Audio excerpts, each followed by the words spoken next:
welcome to Entrepreneurial Investor Summit, and I'm here with Jeremy Harbour. I'm very excited about this interview. Jeremy has been my business partner for 5 years now. We've been working on the agglomeration model, which you're probably familiar with by now. So I really wanted to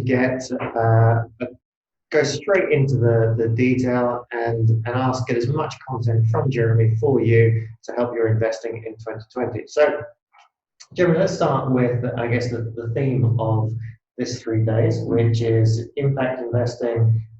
It's liquidity and it's alpha. So I guess let's start with impact. What are you seeing in impact, and what are the things that or the opportunities you see there?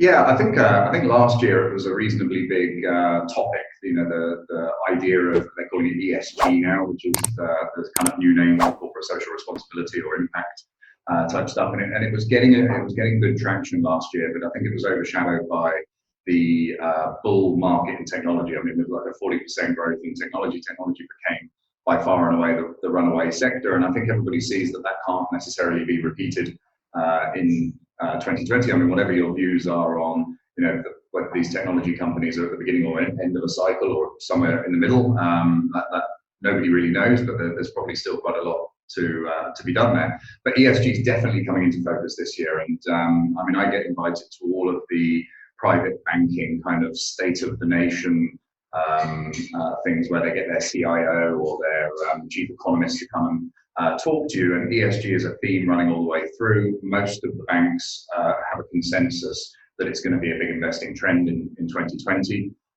Obviously, when you have all of the banks in consensus about things, sometimes they become self-fulfilling prophecies, because, as you know, asset prices are dictated by supply and demand, not necessarily the efficacy of the investment.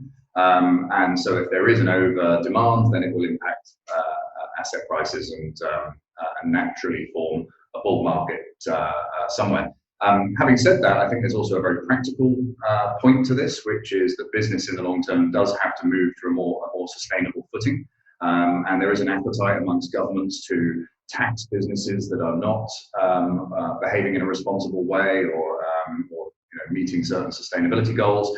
And I think that will create a commercial impetus for businesses to take action and to become more sustainable in the way they deal with people, the environment, and a whole slew of things. So I think it is quite an interesting area, just from a good business perspective. Entrepreneurs, tend to deep down in their heart want to help the world and solve problems. I think investors sometimes don't share that view, that they prefer to keep all of that stuff out of the way of their investment decisions. I mean, there's clearly a lot of skepticism as well in the investing community.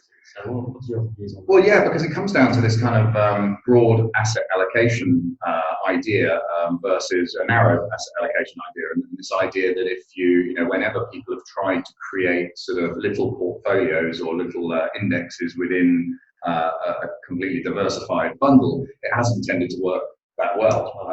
Now, I think the difference with ESG is that there is this consensus, so there is going to be a greater demand. And when you've got these titans like, BlackRock manages, $7 trillion. That's, to put that in perspective, it's like 7 times the gross domestic product of Italy.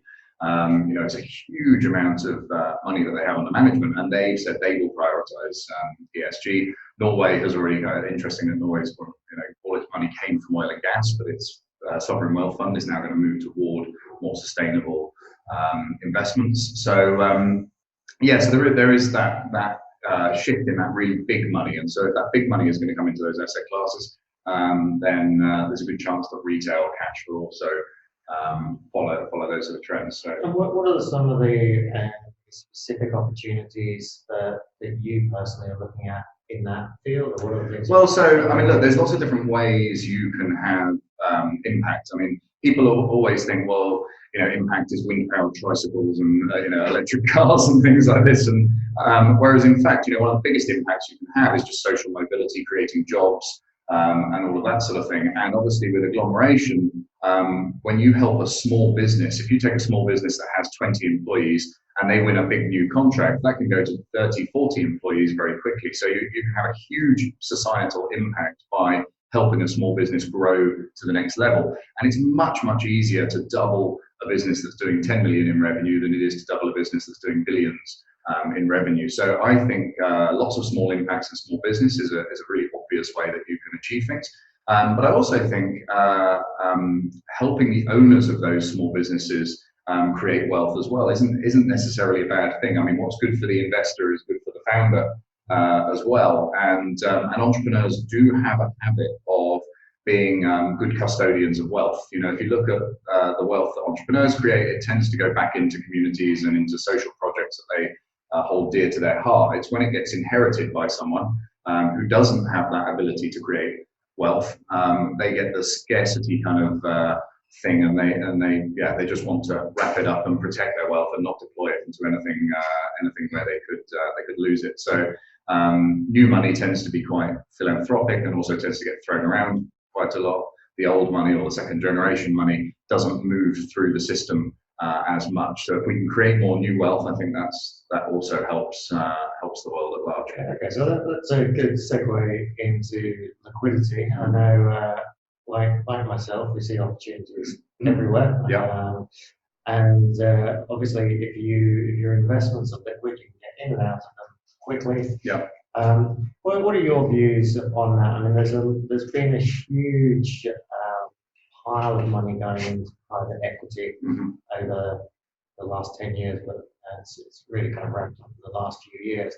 And yet, typically, private equity is a sort of 8+1+1 10-year lockup. What's your views on illiquid versus liquid investments?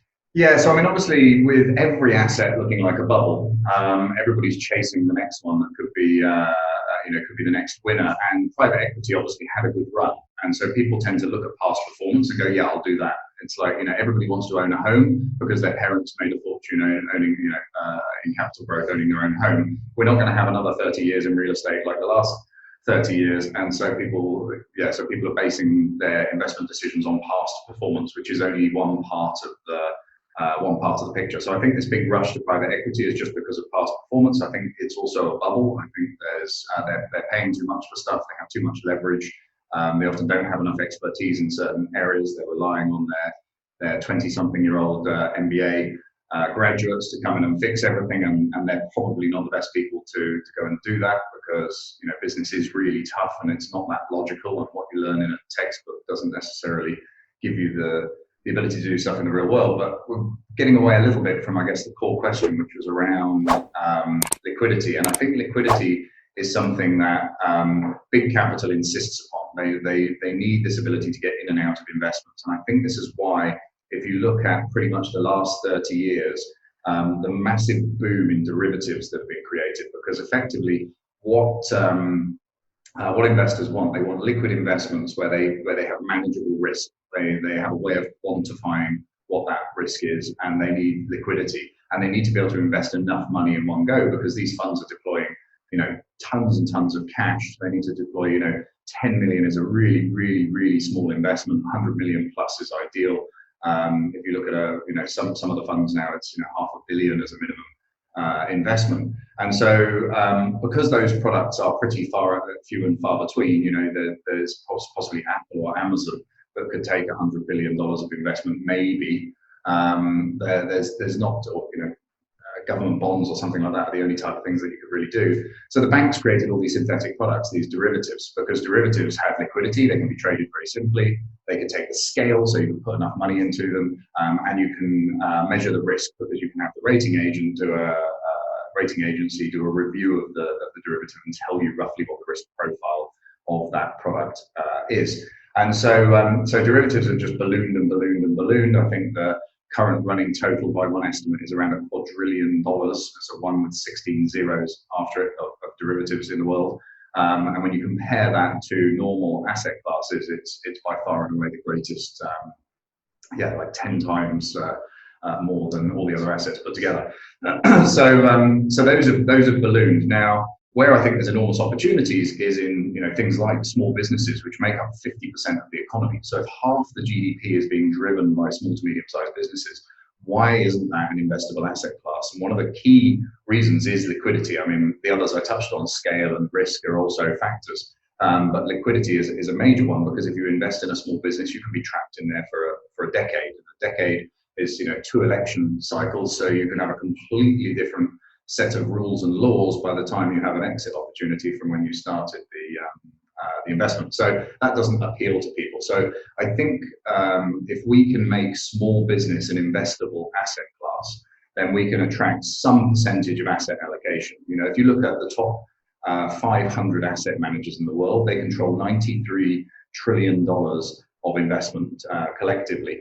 And yet there is zero allocation to small business. In fact, the only thing you could argue is an allocation to small business would be their startup stuff, but that tends to be investments in VCs that take big bets on Silicon Valley stuff, which is arguably not the real startup community. It's a kind of it's its own little world.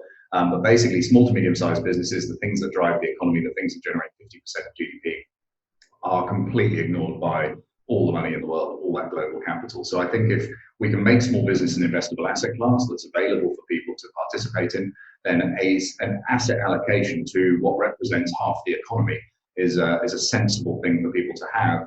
And of course, small business has that ability to significantly grow and significantly outperform a very large company. Okay, cool.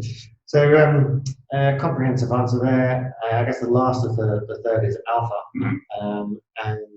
And typically we talk about alpha as being above market returns.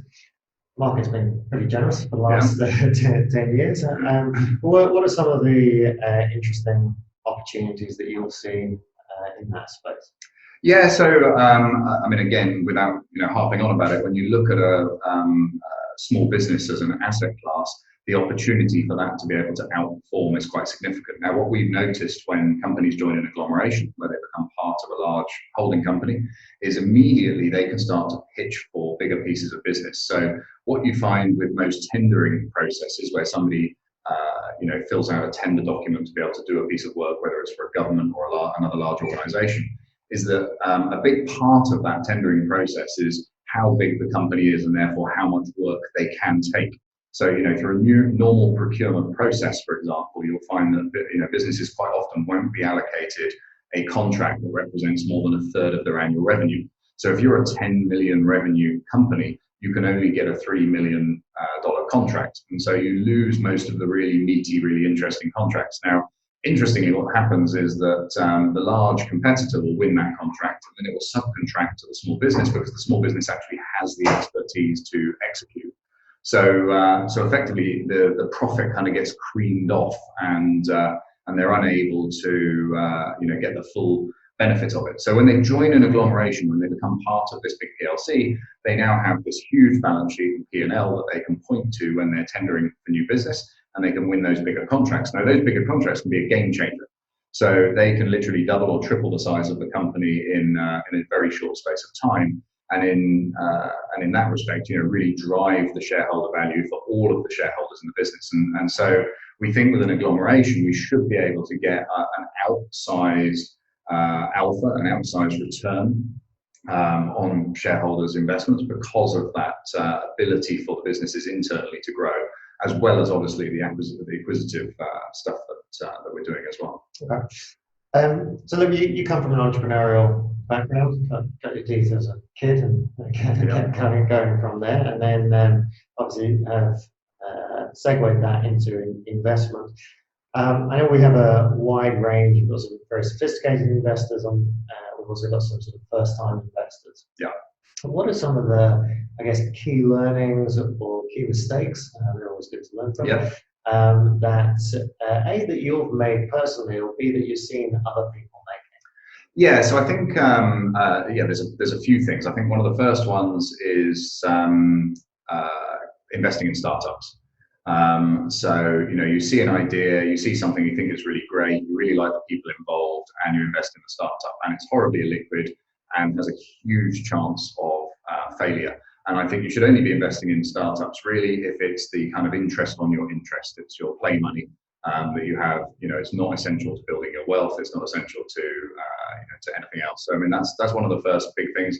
No, I don't think people realize how difficult the startup world is and how illiquid and terrible it is. It can be the best idea in the world. It can have the best team involved in the world, and for whatever reason, bad luck or timing or whatever else it is, it just doesn't quite get traction. And the problem is those businesses need a lot of cash just to survive, just to pay the salaries and just to keep going. And so they'll burn that cash, and then they just need to keep coming back for more and more and more. So yeah, the streets are littered with the dead bodies of startups and startup investors. So I would always stay away from that.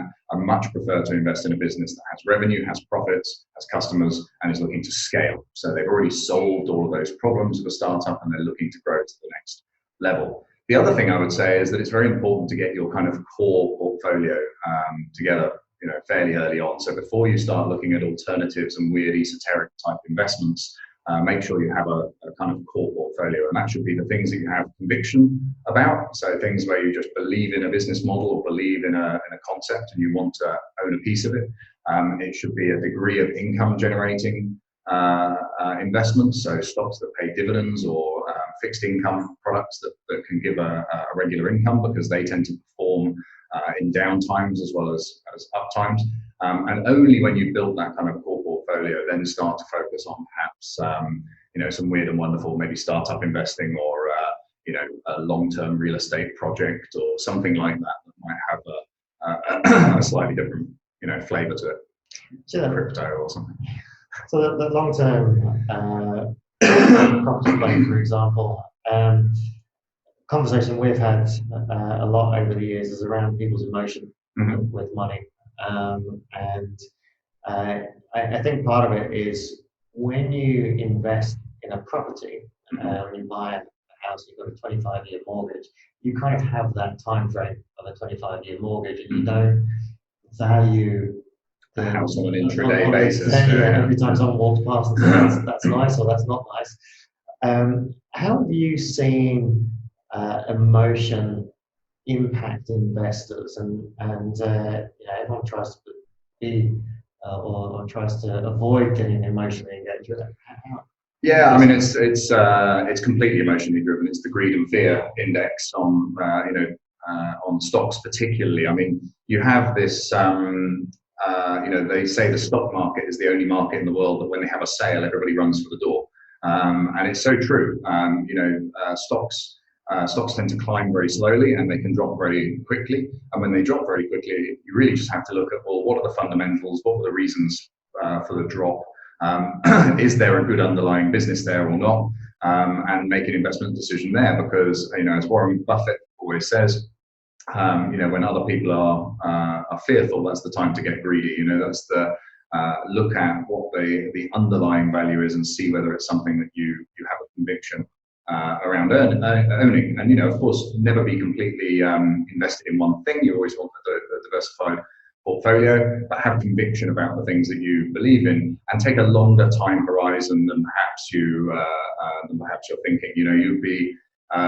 You can always overestimate what can be achieved in a year and massively underestimate what can be achieved in 5 to 10 years. And it's really a 5 to 10 year time horizon when you're looking at investing in a great company or a company that's growing significantly. And to quote Warren Buffett again, he said the stock market is a mechanism for taking money from impatient people and giving it to patient people, because those people that just can't wait and have to exit, they just can't wait and they have to exit sometimes. Cool, brilliant. I'm going to finish it on trends, and specifically technology trends, because there's always a lot of talk that the media loves to jump onto the next technology trend. It's going to be search by voice, or it's going to be artificial intelligence, or how much attention do you pay to that? Do you get involved, or basically from what you're saying, I guess you wait until there's a viable business model behind it? Yeah, absolutely. So I would never get involved in the startup phase. Look, there might be a conviction stock that you buy. I bought Beyond Meat when it listed because I think that's a trend. The trend towards the de-animalization of the food chain seems to be seems to be a trend. So I bought that as a conviction stock.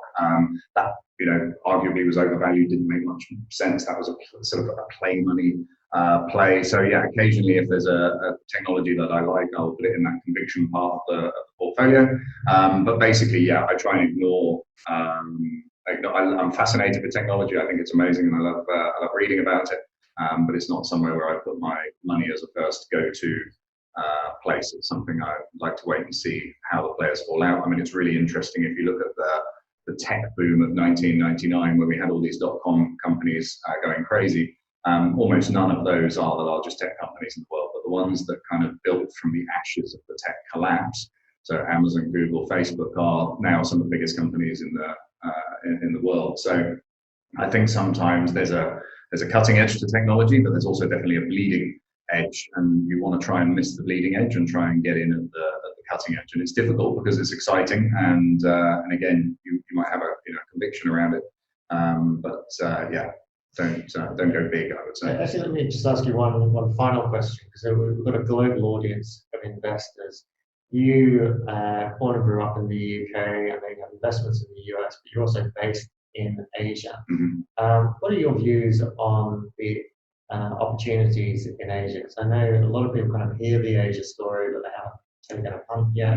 What are your views? So I mean, obviously, Asia is a funny place, because I mean, here in Singapore we can own stuff as foreigners, but actually we're one of the very few countries in Asia where you can own assets.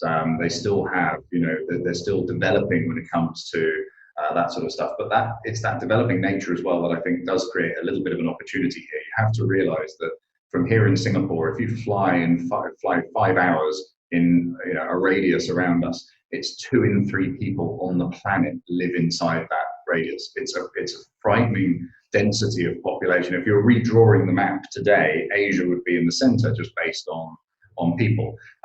There's been a huge growth in wealth in that area, and a massive transition of people away from poverty toward a decent living standard, and that's fantastic. And I think there's another 30 to 50 years of development and liberalization of markets that will be a really long-term driver of significant growth here. And so, just sheer weight of population, I think, will be a massive economic driver going forward. So, having said that, all of the stuff that I do is in English language countries where you can own stuff. So, nearly everything I'm doing is Australia, New Zealand, Singapore, UK, US, Canada, and a little bit of mainland Europe. And apart from some personal investments in Indonesia, everything else we do is basically in the old economy, as you probably call it at this point. So much more safe and stable rather than going for the fast growth. Great. Thank you very much. Hopefully you learned some things from that. If you've enjoyed this talk with Jeremy, there's going to be another talk that I do with Jeremy in the bonus section. You're also going to get access to some of the books that Jeremy has written, and possibly some other goodies as well. So if you haven't signed up for lifetime access to that and all the bonuses, do that. Otherwise, reach out to either myself or Jeremy on LinkedIn or Twitter, and let us know what you thought about this. Thank you very much.